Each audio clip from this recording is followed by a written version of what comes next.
따라서 인자의 날, 뭐 계속 인자의 때, 뭐 인자의 날 이렇게 말씀하셨으니까 뭐 제목을 붙이는데 뭐 별로 어려움이 없습니다. 오늘 아침 우리가 생각해야 될 말씀은 인자의 날에 관해서 마태복음 24장 3절과 4절을 먼저 읽고 말씀 시작하겠습니다. 오늘 말씀은 마태복음 24장과 연동되어져 있는, 그래서 이 본문을 이해하려면 마태복음 24장을 읽어라, 뭐 그렇게 이해하시면 되겠습니다. 23장 3절 같이 읽습니다. 시작. 예수께서 감람산 위에 앉으셨을 때 제자들이 조용히 와서 이르되 우리에게 이르소서 어느 때 이런 일이 있겠사오며 또 주의 임하심과 세상 끝에는 무슨 징조가 있으리까. 예수님께서 성전을 보고 도리에 돌아 남지 않을 것을 말씀하시면서 우셨던 말씀이 앞에 나옵니다. 제자들은 헤롯이 그 유대인들의 환심을 사기 위해서 지어놨던 그 대리석으로 지은 성전을 보고, 성전이 솔로몬이 황금으로 지었던 성전이 있고 수르바벨이 그냥 나무를 덧대 가지고 졌던 그냥 학고방 같은 그냥 이렇게 볼품없는 그런 성전이 한 번 있었고, 그 성전이 좀 볼품이 없었죠. 그러니까 그거 부시고 헤롯이 내가 멋있게, 내가 뭐 황금으로 못 짓지만 대리석으로, 그래서 대리석으로 멋있게 성전을 이렇게 지어줬습니다. 근데 우리 주님 제자들이 예수님 보세요, 성전이 얼마나 멋있습니까? 그러니까 도리에 돌아 남지 않고 다 무너지는 날이 온다.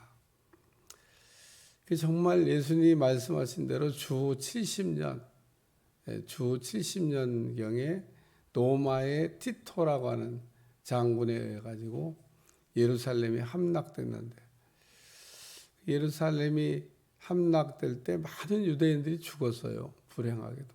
죽은 이유가 뭐냐면 성전은 안 무너진다. 그래서 그 유대인들이 도망을 안 가고 그냥 성전 안에 있었습니다. 그래서 더 많이 죽었다. 성전 안에 있는 사람들을 다 죽였죠. 그래서 엄청난 어려운 일이 생겼던 적이 있는데, 그리고 이제 로마 그 장군 티토가 그 로마로 이렇게 개선할 때 보면 그 이제 성물을 들고 가는 그림이 이렇게 그 로마 티토 장군의 개선문에 보면 그려져 있는 걸 봐서 이거를 들고 갔나 보다. 그렇게 이제 보는 거죠. 자, 그래서 어쨌든 그 예수님의 제자들이 예수님 성전이 무너질 거를 얘기하니까 어느 때 이런 일이 있겠사오며 주님의 임하심과 세상 끝에는 무슨 징조가 있으리까. 궁금한 것도 많아요. 그러니까 예수님이 궁금하다고 이렇게 지금 이야기하니까 대답하신 내용에 관한 말씀이기도 합니다. 그러니까 오늘 그 인자의 날 이렇게 말씀하고 있는데, 어느 때 이런 일이 일어날 것입니까? 라고 이렇게 물었는데, 오늘 본문을 읽어보면 우리가 생각할 말씀이 세 가지가 있습니다. 첫째는 미혹당하지 말아야 된다. 두 번째는 순식간에 일어난다. 세 번째는 분별을 해야 된다. 오늘 말씀의 내용은 이렇게 한 세 가지로 이렇게 정리할 수가 있습니다. 그리고 오늘 우리 주님이 이런 일이 일어나기 전에 먼저 일어나야 될 것을 이야기하시면서 힌트 같은, 우리가 가끔 어떤 그 문제를 풀 때 어려운 문제를 얘기하면 힌트는 주잖아요. 힌트. 그 힌트가 뭐냐면 25절입니다. 25절. 25절의 힌트. 다시 한번 읽어봐요. 시작. 다 같이 25절 시작. 그러나 그가 먼저 많은 고난을 받으며 이 세대에게 버림받아야 할지니라. 그러면서 그러나 그가 먼저 많은 고난을 받으며 이 세대에 버림바가 되어야 하니라. 그러니까 예수님이 십자가에 죽으시고 부활하신 이후에 일어날 사건들이다 라고 말씀하셨습니다.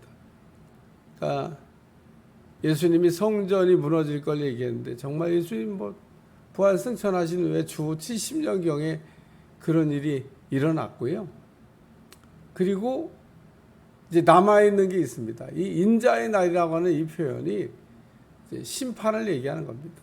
주님의 재림을 얘기하는 거 말씀이기도 하고 또 하나님의 심판을 얘기하는 내용도 됩니다.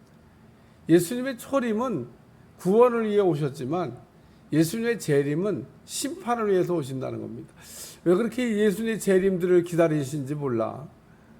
좋은 날일 수도 있고 아닐 수도 있는 날인데 예수님이 초림하실 때야 학수고대하고 어제 오시나 언제 오시나 그러고 메시아를 기다리는 게 맞죠. 왜냐하면 구원해 주시려고 오시니까. 우리를 죄 가운데서 건져 주시려고 오시는 예수님이야. 기쁨으로 우리가 환영하지만 다시 오실 예수님은 그런 예수님이 아닙니다. 심판하시려고. 하나님은 다시 오실 예수님은 얼마나 무섭고 두렵고 떨리는 모습으로 우리에게 올지 모르는데 그래서 그 예수님의 재림이 마치 일어난 것처럼 사람들을 미혹할 거라는 겁니다. 오늘 마태복음 24장에 보면 오늘 본문에는 조금 명확하지가 않아가지고 사람들이 너희에게 말하되 보라 저기 있다 보라 여기 있다 하리니 그러나 너희는 가지 말고 따르지 말라 이렇게 돼 있어서 이 본문은 뭔 얘기를 하는 거지? 그러고 근데 마태복음 24장에 읽어보시면 그리스도가 여기 있다 저기 있다 그래도 가지 말라고 한 이야기로 분명하게 그리스도를 명시하고 있습니다. 그러니까 예수님이 여기 계시다 저기 계시다. 오늘날 가만히 생각해보니까 정말 그런 것 같아요. 여러분 대한민국에 여러분들이 사시면서 대한민국에 일어나고 있는 일을 모르면 전 세계 사람들이 다 아는데 우리만 몰라요. 전 세계 사람들이 다 아는 게 뭐냐면 대한민국이 그 재림예수 강국입니다. 무슨 어저께 누리호를 올려가지고 세계 7대 강국이 됐다. 7대 강국 별로 의미가 없어요. 우리나라도 저렇게 우주로 미사일을 쏘아 올릴 수 있는 기술을 가졌다는 게 중요한 거죠. 7번째나 5번째나 별 의미 없습니다. 우리도 이제 완벽한 우주로 미사일을 쏘아 올릴 수 있는 기술력을 이제 가졌다는 거. 그게 중요한 겁니다. 어제도 인터뷰하는데 물으니까 그게 별로 순서는 별로 중요하지 않습니다. 미국이 먼저냐, 인도가 먼저 별로 중요하지 않습니다. 쏘아 올리기 위한 필요한 많은 기술이 있는데 그거를 이제 대한민국이 다 축적했다는 겁니다. 다. 대단한 거죠. 6.25 전란을 겪으면서 쓰레기통에서 장미꽃이 피지 않는 한 이 대한민국은 재기 불가능이다. 보니까 기자가 보니까 뭐가 있어야 일어나지. 땅속에 뭐가 있는 것도 아니고 그렇다고 무슨 건물이 성황리에 있는 것도 아니고 완전 다 망했는데 요즘 여러분 우크라이나 보면 아시잖아요. 계속 얻어맞는데 다 부서지고 있잖아요. 그거 어떻게 재건할 건가 막 쳐다만 봐도 숨가쁘지 않습니까? 온 나라가 다 망가지고 있는데 오늘 예수님의 그 재림에 그래서 예수님이 오셨다고 막 얘기하는데 속지 말라는 겁니다. 근데 잘 속아요. 저는 재림예수 강국이라니까요. 재림예수 강국. 우리나라의 재림예수가 얼마나 많은지 모르고 그 밑에 붙어있는 미혹당한 사람들이 얼마나 많은지 알 수가 없습니다. 그러니까 우리나라 건강하냐? 그런 면에서 보면 영적으로 안 건강합니다. 우리가 정말 예수님 잘 믿는 사람들이 많아야 건강한 나라지. 아니 이게 무슨 예수님도 제대로 믿지도 않은 사람들이 그냥 길바닥에 돌같이 많으면 우리나라가 영적인 면에 있어 건강하냐는 겁니다. 안 건강합니다. 아무리 우린 건강해. 우리는 예수님 믿는 사람 이렇게 많어 얘기지만 숫자 많다고 되는 게 아닌 겁니다. 소돔과 고모라가 왜 멸망했습니까? 의인 10명 없어서 멸망한 겁니다. 무슨 예수님 믿는다고 하는 숫자 많은 것 갖고 자랑하면 안 되고요. 하나님이 이렇게 저울에 달아볼 때 근수가 안 모자라야 됩니다. 첫 번째 말씀은 미혹당하지 말라는 겁니다. 주님이 오셨다고 자전 이렇게 사람들을 미혹하고 속이는 사람들이 참 많은 그 날을 우리가 지나가고 있는데 보면 아유 어떻게 하다가 신땡땡 교회 가가지고 제가 어제도 저쪽 어딜 가느라고 그쪽을 갔나 인천 쪽으로 가다 보니까 심찬병원인 것 같아. 그 심찬병원 보면 그런 광고를 이렇게 돈 주니까 실어주겠죠. 이게 이 많은 대형 광고에다가 신천지가 뭐를 했다 착한 일을 했다나. 그래요, 여러분 미혹당하지 않기를 주님 축원합니다. 그게 우리가 믿음 생활 잘하는 겁니다. 두 번째 말씀은 순식간에 된다. 여러분 주님의 재림은 재림하셨다고 하는 이야기에 우리가 속지 말아야 될 이유가 뭐냐면 그게 무슨 생각할 시간도 없이 번개 치는 것처럼 번개가 쿵 하면 벌써 다 쳤지 않아요? 이야 번개 치는 거 보면 무섭습니다. 부르릉 꽝꽝꽝 끝났습니다. 그러니까 주님의 재림이 그와 같다고 우리 주님이 명확하게 얘기하셨기 때문에 여기 24절 번개가 하늘 이쪽에서 번쩍이어 하늘 아래 저쪽까지 비친 같이 인자도 자기 날에 그러하리라. 번개 치는 것처럼 무슨 얘기냐면 순식간에 끝난다 그런 얘기입니다. 그러니까 우리가 생각한 대로 재림 예수님이 오셨습니다. 그러고 그럼 끝나야 되는데 아무것도 안 끝났잖아요. 어쩌면 성경을 그렇게 열심히 다 아신다고 하는 분이 이런 구절은 안 보이나 몰라. 난 보이는데. 읽으면 우리가 정상적으로 보면 다 보입니다. 이게. 재림에 대해서 말씀하고 있는 건데 재림은 순식간에 일어나는 일이기 때문에 우리가 그 순식간에 일어난다고 하는데요. 세 번째 말씀은 노아의 때, 노세 때 이렇게 쭉 설명하고 있는데 인자가 나타난 날에도 이러하리라. 그러면서 30절에 인자가 나타난 날에도 이러하리라. 그러니까 사람들이 순식간에 재림이 일어나지만 그 일어나는 날까지 아무것도 모른다는 겁니다. 우리가 6.25 전쟁 일어나는 거 알고 일어났습니까? 아무도 모르는 사이. 그것도 새벽에 내려오는지 몰라. 6.25가 새벽에 났다죠. 다들 잠자고 있는데 말이야. 그러니까 오늘 여기도 노아의 때 노아가 방주에 들어가던 날까지 사람들이 먹고 마시고 장가들고 시집가고 홍수가 나서 그들을 다 멸망시켰다. 노아가 방주를 만든 게 하루 이틀이 아닙니다. 그런 오랜 세월 방주를 만들었는데 사람들 관심 없습니다. 노아에게 뭐라고 비난했냐? 아버지가 미치니까 자식들도 미치고 자식이 미치니까 저 집은 며느리까지 다 미쳤어. 제정신인 사람이 하나도 없어. 노아의 가족은 완전히 미쳐도 참 곱게 미쳐야지. 이런 얘기를 사람들이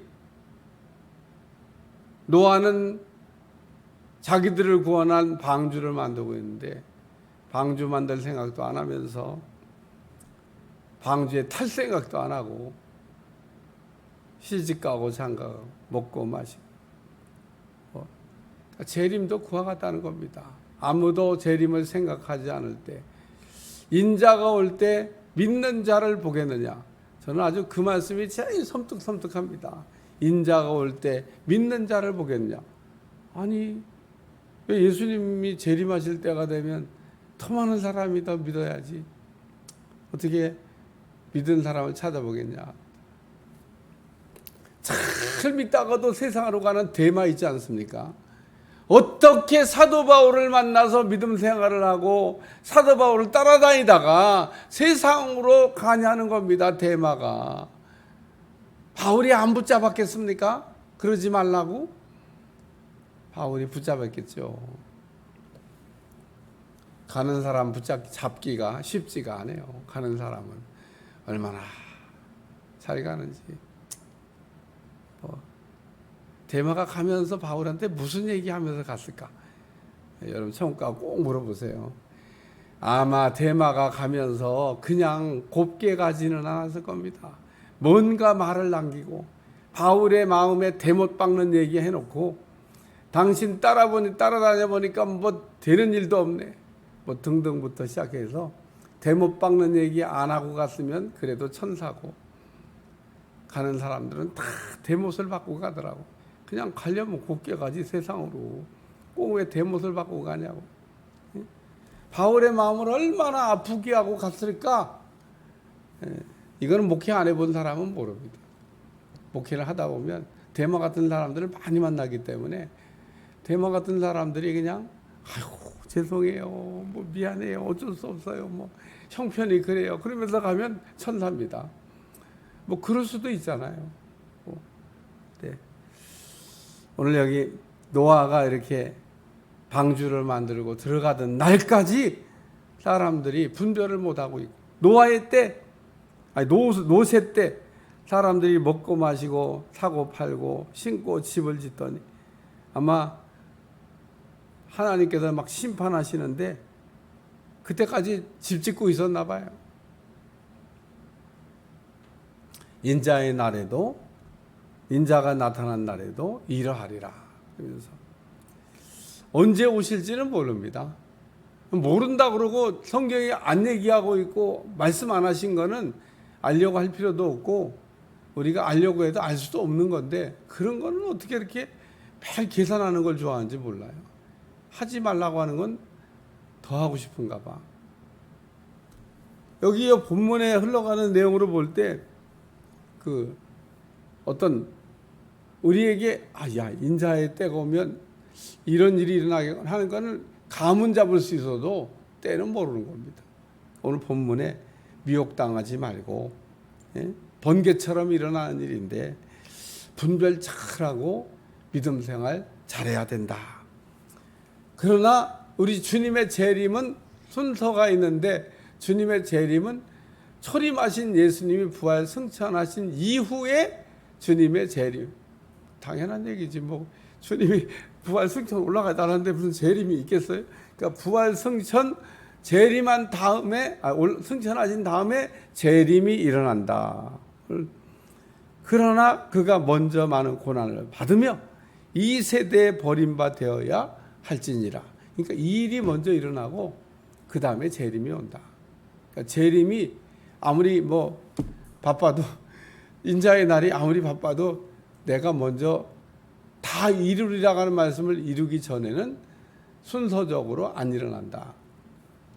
이거는 예수님의 그 제자들에게 주신 말씀이니까 이제 그때는 아직 뭐 성전도 안 무너졌을 때고 뭐 재림은 아직 먼 얘기인데 우리 주님이 궁금하다 그러니까 미리 필요한 부분만 말씀해 주셨습니다. 하나님 우리에게 말씀하실 때 다 말씀할 수 없는 거는 필요한 부분만, 꼭 알아야 될 것들은 이렇게 말씀해 주십니다. 그러니까 정말 비밀인 거는 뭐 우리가 알려줄 수 없지만은 비밀이 아닌 거는 꼭 필요한 거, 우리 주님이 지혜롭게 우리가 알아들을 수 있도록 말씀해 주신다는 겁니다. 그래서 오늘 본문의 내용은 마태복음 24장과 연동되고 있는 거기 때문에 이게 지금 설명이 잘 이해가 안 되면 마태복음 24장을 읽으시면 됩니다. 소묵시록이라고 하는, 요한계시록을 이렇게 축소해서 놓은 것 같은 성경이 마태복음 24장이니까 마태복음 24장의 그 핵심적인 내용들, 누가복음은 그 내용 다 빼고 그냥 중요한 것만 이렇게 지금 다루고 있기 때문에 읽으면 조금 이해가 부족한데 그럴 때는 마태복음 24장을 읽으시면 되겠다 겁니다. 기도하겠습니다. 하나님, 오늘도 우리에게 미혹당하지 말고 또 분별 잘해서 우리가 분별 있는 신앙생활을 하라고 하는 말씀을 들려주심을 감사합니다. 날마다 주의 은혜 가운데 살게 도와주시고 깨어있는 신앙을 갖게 도와주시며 오늘도 달려나온 귀한 종들 지켜주시고 은혜 주시고 날마다 믿음 안에 살게 하여 주옵소서. 예수님의 이름으로 간절히 기도합나이다. 아멘.